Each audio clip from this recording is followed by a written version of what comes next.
Hey, good morning. What's going on? This is the Leafs Convo for Oak Ridge Ford in London, Ontario. OakRidgeFord.com. I have a low interest event right now on F-150s. If you want to buy a truck and pay no interest and get some discount from me, you certainly can. I also did a couple of big, amazing Mach-E's yesterday, full electric. You'd be amazed at how inexpensive they are today. You get 500 plus kilometers per range, all the toys, and you can keep a payment that's not going to keep you up at night coming out of your account either 2 weeks at a time or every month. It's going to be a very, very good opportunity ahead for you if you're looking to buy a vehicle, and I'm the guy to facilitate it, Norm at Oak Ridge Ford on Instagram. This is the Convo. It is March 10th, 2024. I'm in London. My partner in crime, Mike Augello, is in Buffalo. The NHL trade deadline has come and gone. Connor Dewar and Joel Edmondson, new Maple Leafs, in it for the run. How long will that run be? Well, that remains to be seen. There's still a regular season to reconcile. And if any indications can be made, or, any preconceptions or notions can come out of the Montreal game last night, Mike, the team is what it is. It can look good, it can look bad, but there's still a lot of work to be done to set itself up for any kind of playoff success. Good morning, sir. Good morning, Norm.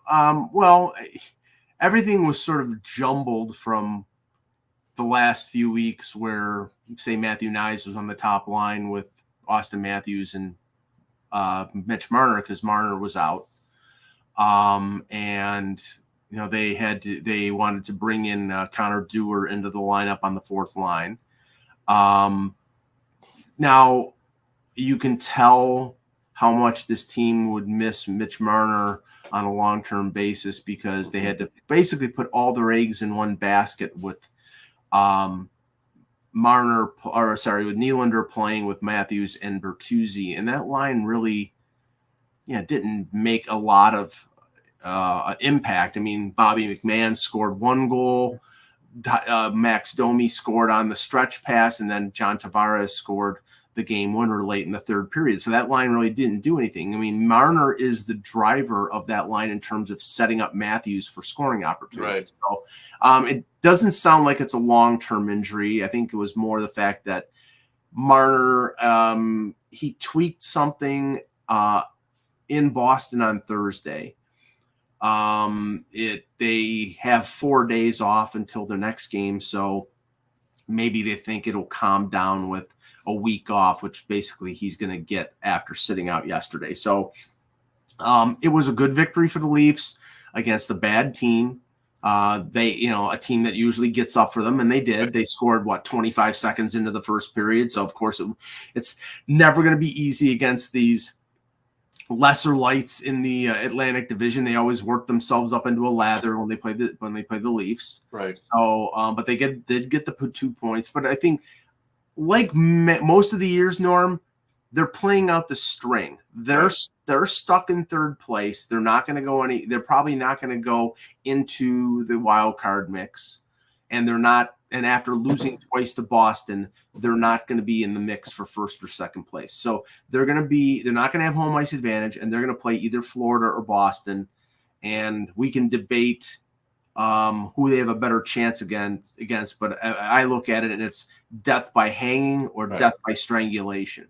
Hey, we're all in this together. This is the Convo for Oak Ridge Ford. London, Ontario is the place where I'm at and where I work and where you can get your next vehicle at Norman Oak Ridge Ford on Instagram. Mike is at hockeybuzz.com. The game stats last night from Montreal: the Habs outshoot the Leafs 31-27, beat them on the faceoff at 53%, scored a power play goal. The Habs did. The Leafs power play not quite tanking, but looking a little more anemic of late, and that's not a good thing. 44 hits for the Habs, 16 block shots. The Leafs gave away the puck 20 times. The Habs took away the puck 7 times. If the Habs had more talent, they would have won going away last night. It's just the Leafs were just a little better. McMahon, Domi, Tavares scoring. These are the guys you're going to need to chip in throughout the stretch and into the playoffs. And Ilya Samsonov, man, what can you say? As you said, a broken psyche for a long period of time, now right back in the mix, giving us Leafs fans, and I'm sure his crew and his coaching staff, lots of confidence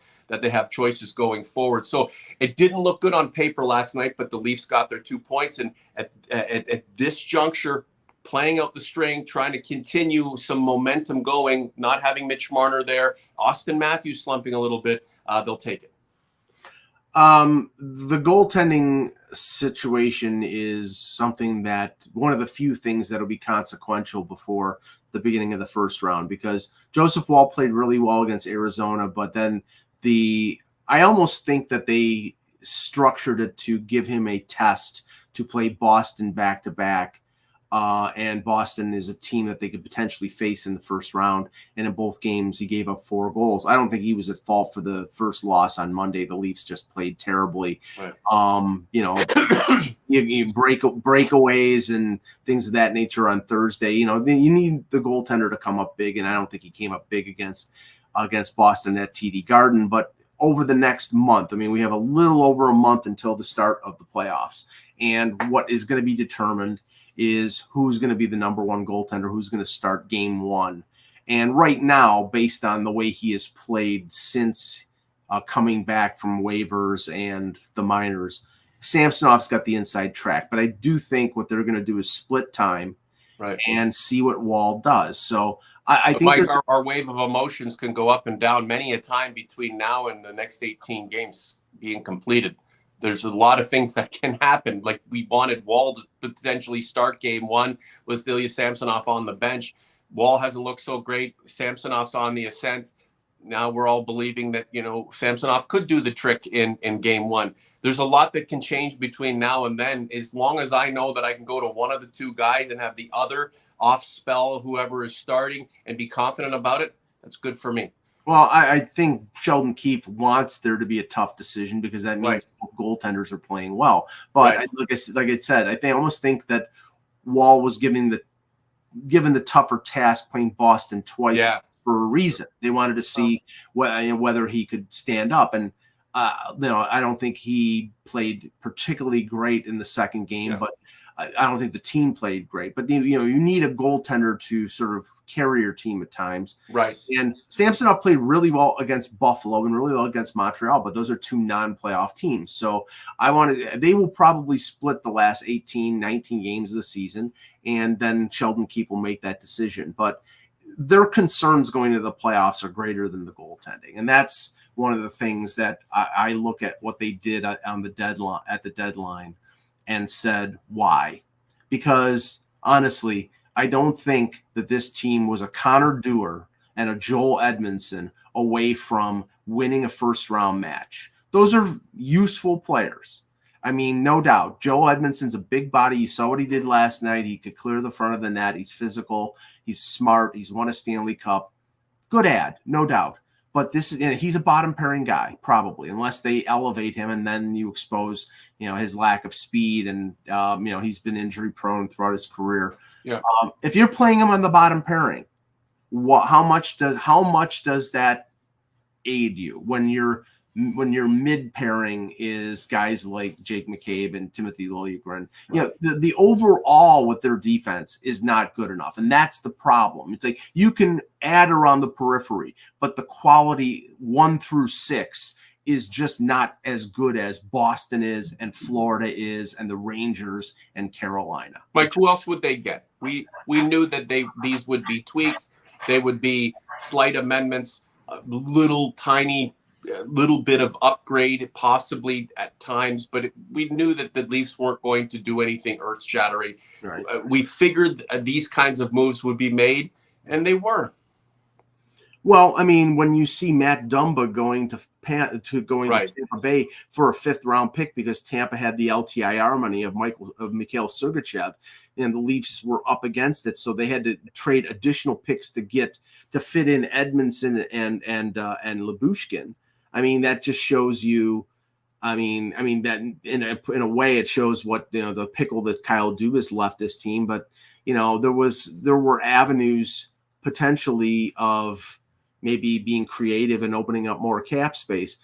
Yeah, no, other than Dumba and Hannafin, who wasn't going to sign long term, and the cost would have been prohibitive. Right. There wasn't anybody at the deadline on defense that was going to upgrade the blue line. They need to do that in the summer. But that's my point. The point is here: play the team that you got, and if they win, great, and if they don't, we lament it. But why continue to throw draft picks into the volcano for quick fixes when you need to do sort of major surgery to this roster?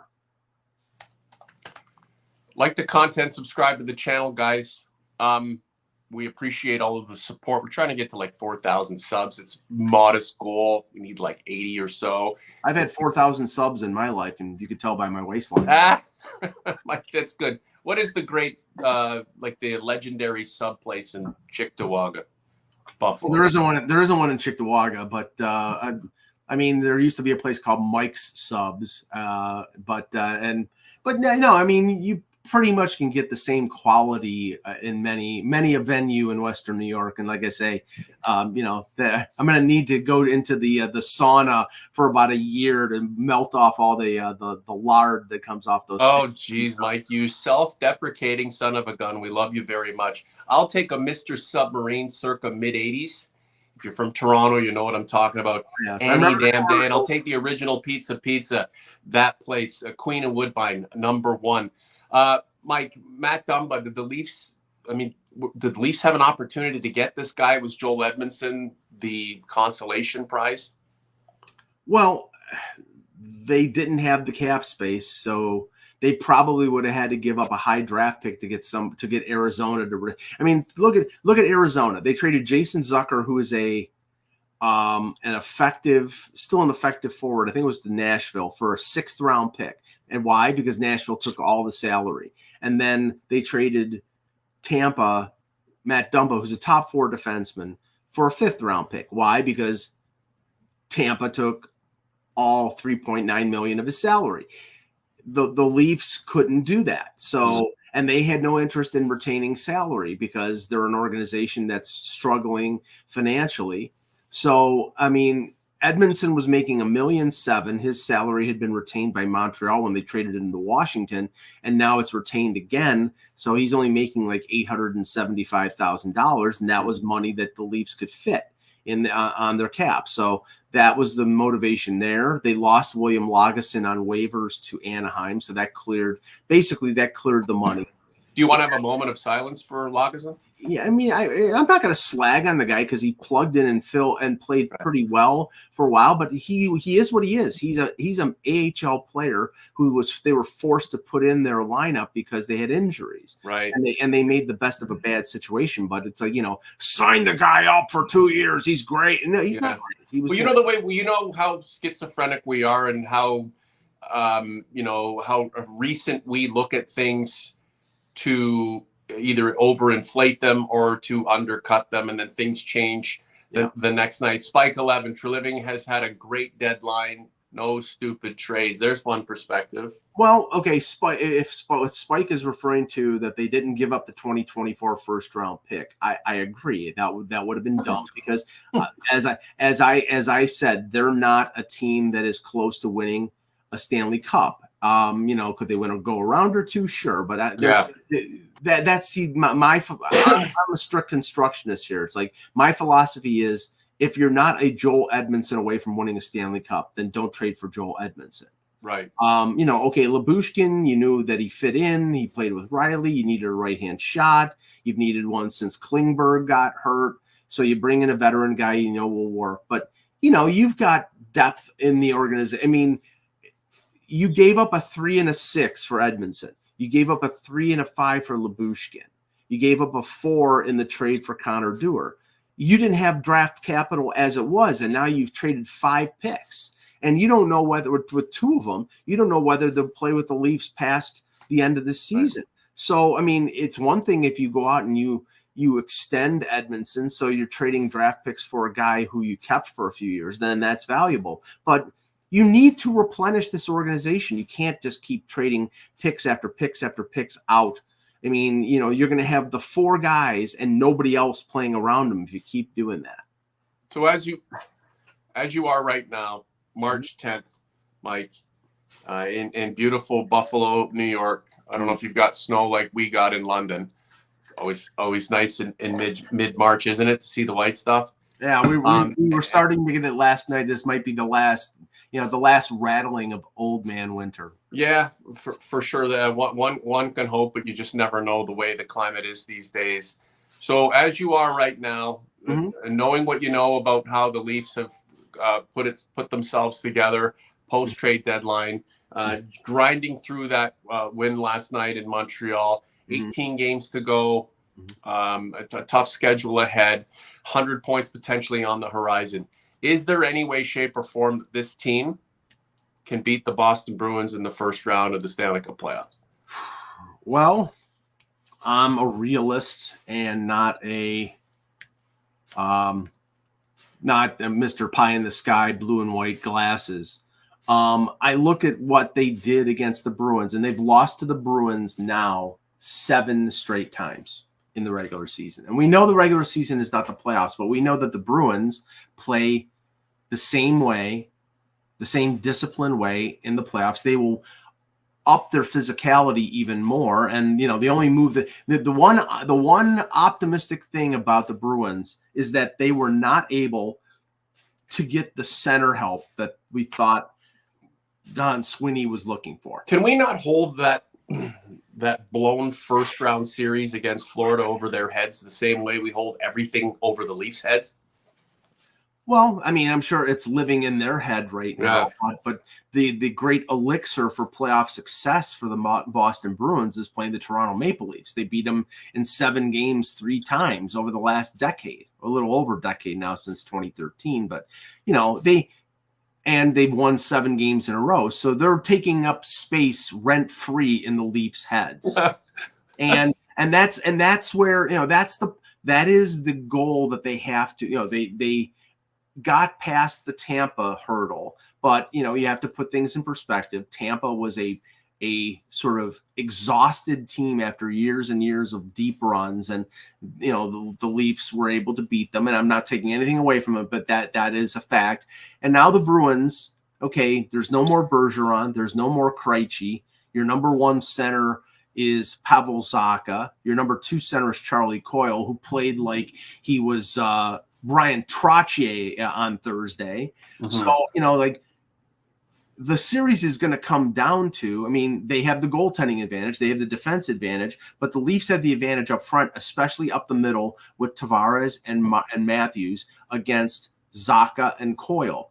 Was Boston close to dealing Ullmark for something? And can you imagine what they would have brought back for a guy who won a Vezina and who's super coveted, but it looks like he's lost his job? Well, I think it's a luxury that they have. Yeah, it's pretty wild. Because Swayman is a really good goaltender, and Ullmark is making $5 million a year, and you can't have a $5 million backup. So basically, I think what they were trying to do was trade Ullmark and then open up the cap space to make another move. And Ullmark basically said, "No, I've got a limited no trade clause, and I'm going to exercise that." Right. So, they'll probably end up trading him in the summer, but that prevented them from, so the Leaf fans should thank Linus Ullmark if they have a chance of beating Boston, because if Boston had gotten Elias Lindholm or some other center, I think that would have been much tougher for Toronto to win a series. But it's going to come down to Toronto's forwards, especially Matthews and Tavares, against those centers. It's also going to fall on Marner and Nylander to be dominant against the Bruins. Yeah. And all the Bruins did at the deadline was add another prick in Patrick Maroon. Yeah. So you got Patrick Maroon on top of DeBrusque, on top of Marchand. And I would just want to reiterate this one point from Thursday. And, I honestly don't care if people agree with it or not. Marchand took out Timothy Liljegren in the first game in Boston earlier in the year. Right. And this in the game on Thursday, he took out Matthew Knies for the game. Matthew Knies was back. What is the purpose of Ryan Reaves if Brad Marchand runs amok and takes players out?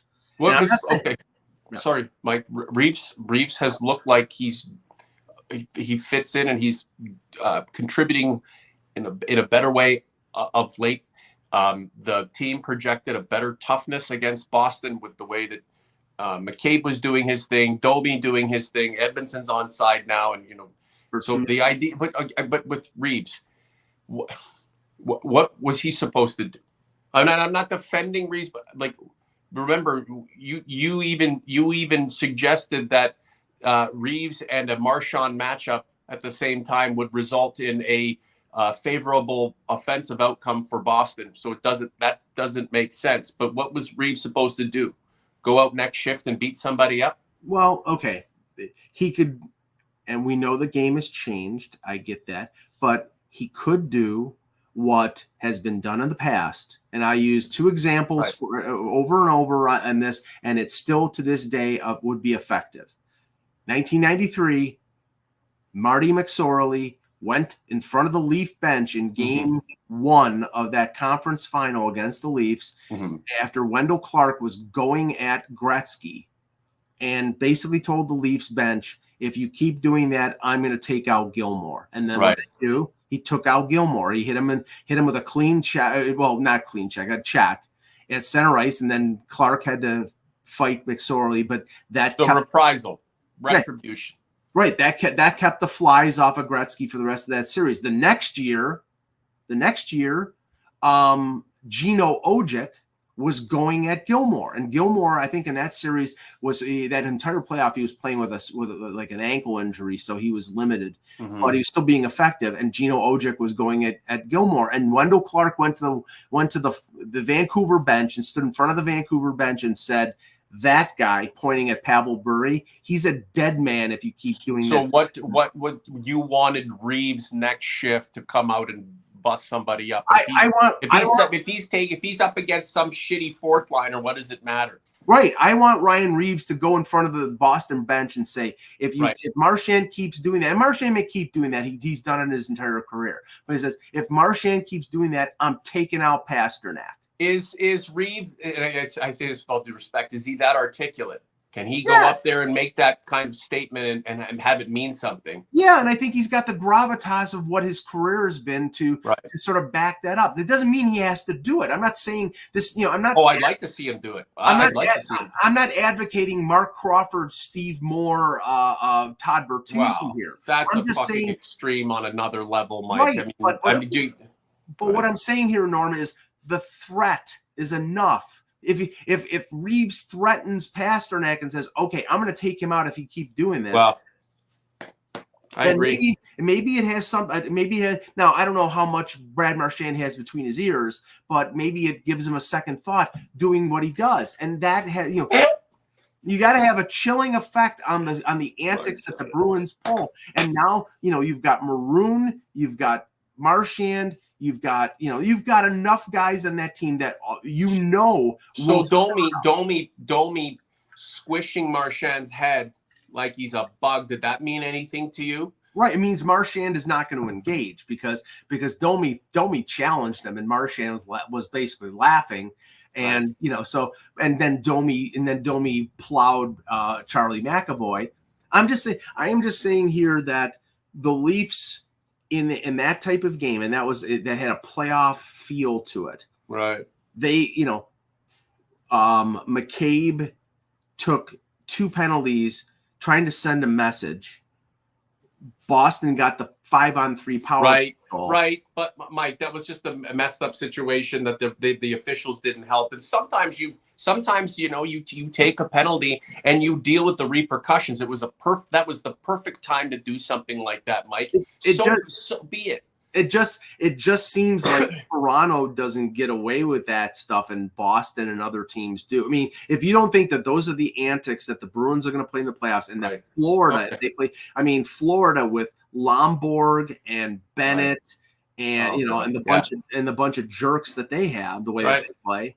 I mean, let's just say this. You'd love if the Leafs played that way. Everybody would be – you couldn't buy a ticket for 5 years. But, Mike, they attempted to on Thursday. And I give them credit for that. I don't think Bertuzzi and Domi are going to take any of this bullshit lying down. If Reaves can be a little more assertive and, project a greater dominance out there and verbally threaten guys, I'm all for that. If Joel Edmondson can come on board and be the heavy-handed, tough defenseman that the Leafs are hoping he can be in that circumstance, look, it's going to be an uphill battle, but I'm here for it. And if the goaltending can hang in there and be as good as Ullmark or Swayman, then I'm here for it. You've already laid out the reasons why the Bruins aren't as good as the old Bruins because of a lot of the guys who they are missing. And, you know, the Leafs have a lot to prove. Again, it's an uphill battle. They're going to be the underdogs. But if the last go between these two teams, there was enough indication there that the Leafs still have a heartbeat, still have a pulse, save for some of the superstar guys who, you know, seem to like to kind of dance around the fire in these games. Then at least we know there were a few people on deck who are ready to go. And I wouldn't say that's enough for me, but I am here for it because I'm excited to see the guys who are going to stand up at the gate and try to pull this thing off, even if it's going to be a long shot. Mike, I'm going to throw a couple names out from the roster. I just want some quick bullet points on how you like their game or dislike their game right now, sure. And then we'll let you get on with your Sunday. Max Domi, you know, I think born to be a Leaf. I don't know how long it's going to be for, but he's looked super impressive. You know, he's fighting, picking up points, scored last night. What's your take on him? And do you think he's, you know, aligning his best play of the season with the most crucial time? Well, I mean, people look at his stat line and they see 8 goals. I mean, he started off really slow, and I think, you know, he's progressed since then. I honestly think yesterday, I thought he was a winger coming in. I didn't think he was a center. Now, they've been playing him mostly at center, but because they had to move the lineup around, he was playing on the wing with Tavares and Yarncroke. I actually think that he's probably better fit as a winger, but I think, you know, they're probably going to want to lengthen their lineup, and he may go back to center once Marner goes. But I think he's been effective. I don't know whether his future is in Toronto after this year, but he's played well overall. Okay, so Max Domi, do you see him being the kind of guy who can make a difference in the playoffs in his own way? He played well for Dallas last year in a sort of secondary offensive role. So I think that's what they're, you know, the lead. Brad Treliving may have been looking at the stat line for some of these players when he signed them to one-year contracts. Bertuzzi had a great year with Boston in the playoffs. Max Domi had a great couple rounds with Dallas. He's hoping that they're playoff performers that will step up, because we know that they need secondary help to the core, right? Because the other team is going to concentrate on shutting down Matthews, Marner, Tavares, Nylander. And if other people can score, then that would help them along. Do you think this means something more to him sentimentally than he's experienced in this league so far, wearing the blue and white, you know, following in his father's footsteps? Does that mean anything? I'm not saying that's going to provide a different level of hockey that, you know, that is out of body because now he's a Maple Leaf. But what he is doing right now with this team, where it's at, I mean, there's got to be some sentimentality there that is special to him, and that he seems to you know, want to achieve more than just being a hockey player, but a representative of a team that means a lot to him. He said so at the beginning of the year. He said that it was something that he always wanted to do, was to play for, you know, his father's team and his favorite player, which was Matt Sundin, his team.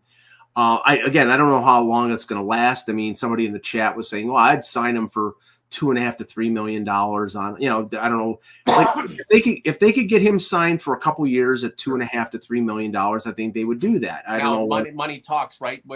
How much does he want to be a Maple Leaf? He's not with what he's going to get compensated. Yeah, he's not going to take $800,000 like Mark Giordano. Right. That's the thing. He's going to want to get paid a little bit. You know, maybe he gets more term and less money. But I think the possibility of that is directly linked to how he does in the playoffs.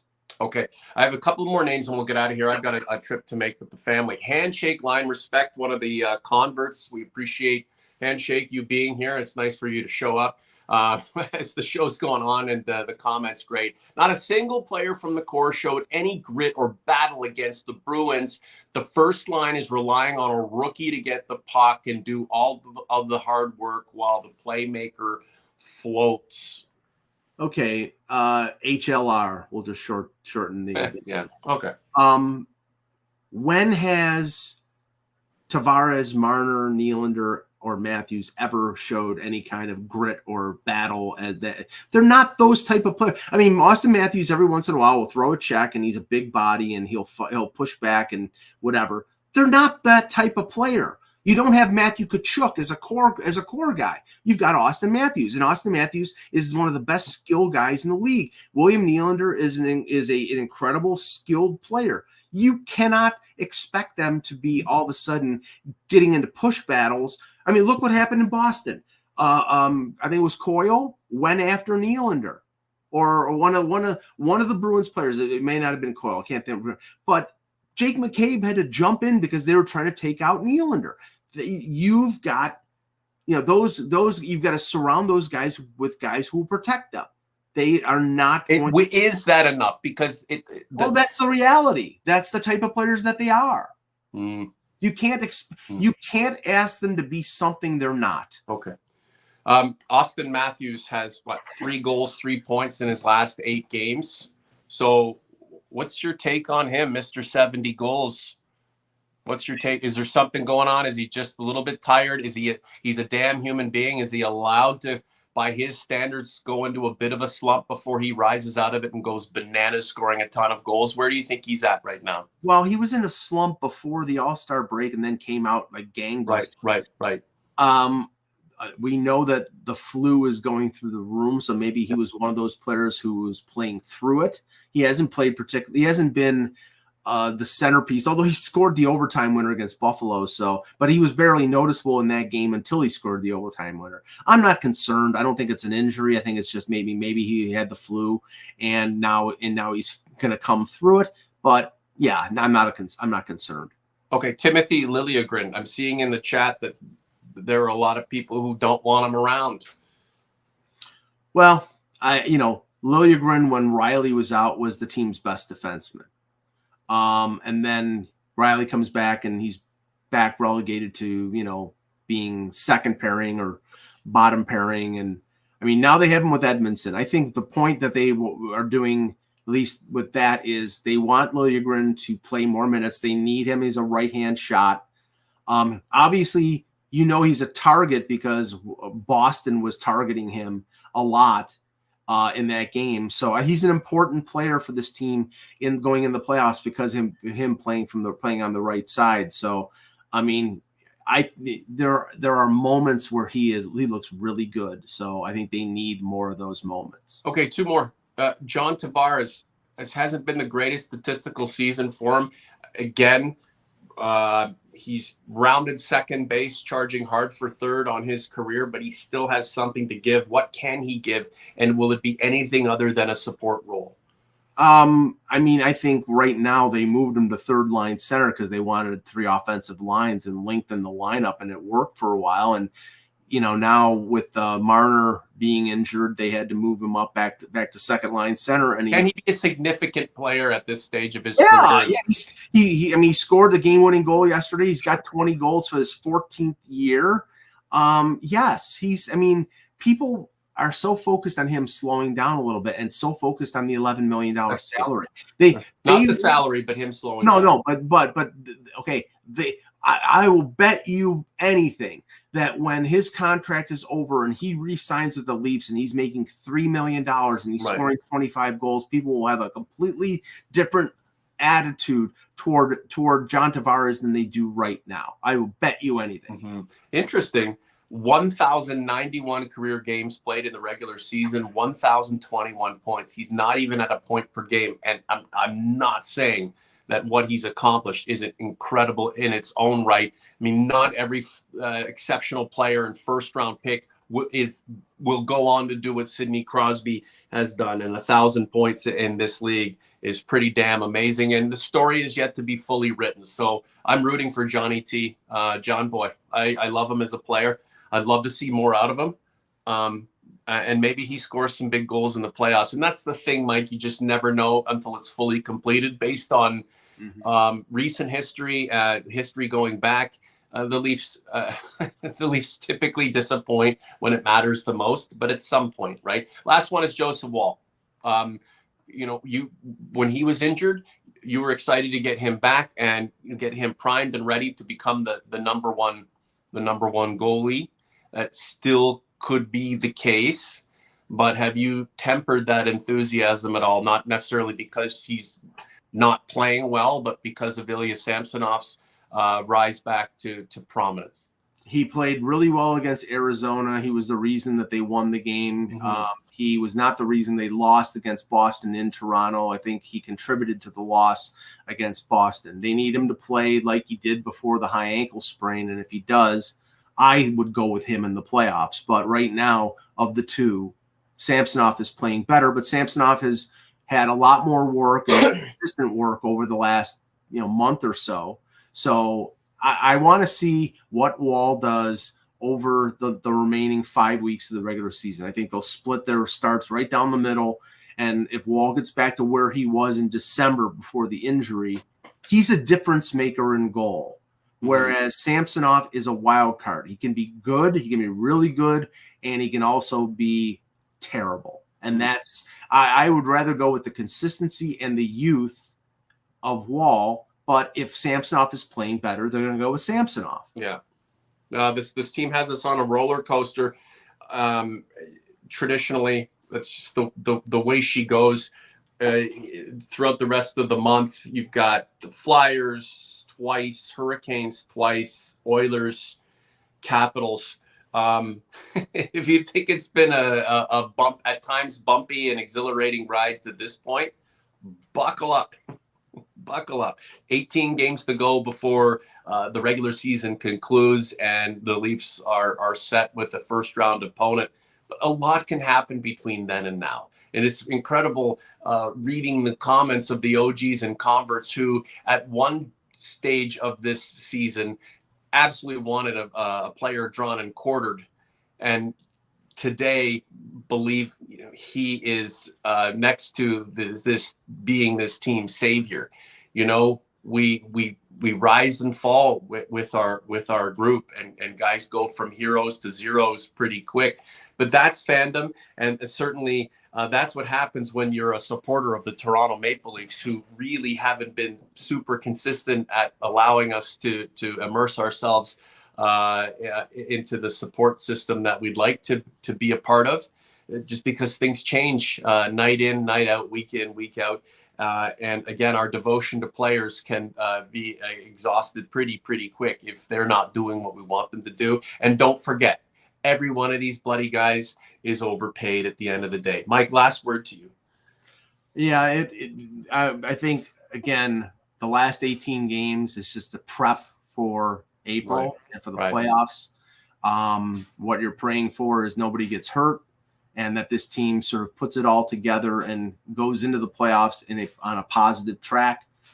But game one in the playoffs, it's a totally different thing. Completely different. We know they're going there. I'm excited for it, regardless of what happens. Then again, talk to me when the Leafs are bounced after the first round. Those shows we always do are pretty somber and morbid. But Mike, we're in this together. Let's try to get together for a midweek show, Mike, if we possibly can. OGs, converts, like this content, subscribe to the Leafs Convo on YouTube. You know who you are. You come back week in and week out. You just haven't hit that sub button. Do it.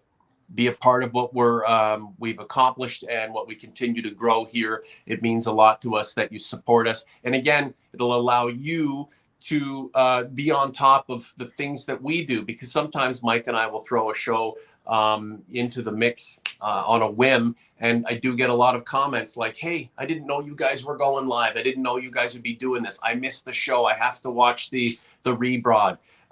You'll know when we know that we're going to do something by liking the content, subscribing to the channel. Hope you guys have a great Sunday. And let's be positive about the Leafs ahead, right? That's all we really can do at this point. For Mike, I'm Norm. The Leafs Convo is out.